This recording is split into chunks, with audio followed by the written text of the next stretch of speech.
ગરબાડા તાલુકાના શ્રમિકો જ્યારે રેલવેની કામગીરી કરી રહ્યા હતા એ ખોદકામ દરમિયાન અંડરગ્રાઉન્ડ જે હાઈ વોલ્ટેજની લાઇન પસાર થઈ રહી હતી ત્યારે એ લાઇન અડી જતા એમનું ઘટના સ્થળે બંને શ્રમિકોનું મૃત્યુ થયું છે।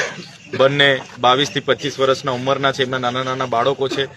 ત્યારે એ બાળકો એમના પરિવાર નિરાધાર બની ગયો છે। પરિવારમાં જે કમાનાર વ્યક્તિ હતા એમનું જ મરણ થતા એમના પર આફતનો આપ તૂટી પડ્યો છે। આ દુઃખની ઘટનામાં પરિવારને સાંત્વના પાઠવા માટે એમના પર આવી પડેલી આ દુઃખદ ઘટના છે એમાં પ્રકૃતિ એમને શક્તિ આપે એના ભાવરૂપે આજે અમે મળવા માટે અહીંયા આવ્યા છે। સાથે સાથે અમારી બધાની સંવેદના એમની સાથે છે।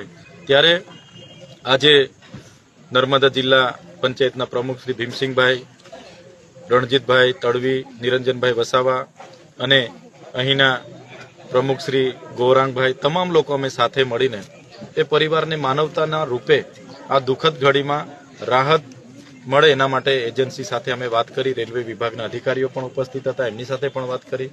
ત્યારે માનવતાની રાહે એ લોકોએ આ પરિવાર પર આવી પડેલી દુઃખદ બાબતને ધ્યાનમાં રાખીને માનવતાની રાહે એમણે સ્વયંભૂ બધાના આગ્રહ પ્રમાણે એમને એમના કંપની અને રેલવે વિભાગ દ્વારા દરેક પરિવારને 50-50 લાખ રૂપિયા આપવાની, વળતર પેટે આપવાની એમણે જોગવાઈ કરી છે। ત્યારે આજનો જે મૃત્યુ પામ્યા છે એમના પરિવાર સાથે અમારી સંવેદના છે ને એમની ડેડ બોડીને હવે અહીંથી પીએમ કરીને ગરબાડા ખાતે મોકલવા માટે જિલ્લા પંચાયત નર્મદા સબવાહિની પણ મોકલી છે। ત્યારે એમને આજે ત્યાં અંતિમ ક્રિયા માટે અહીંથી હવે રવાના થશે।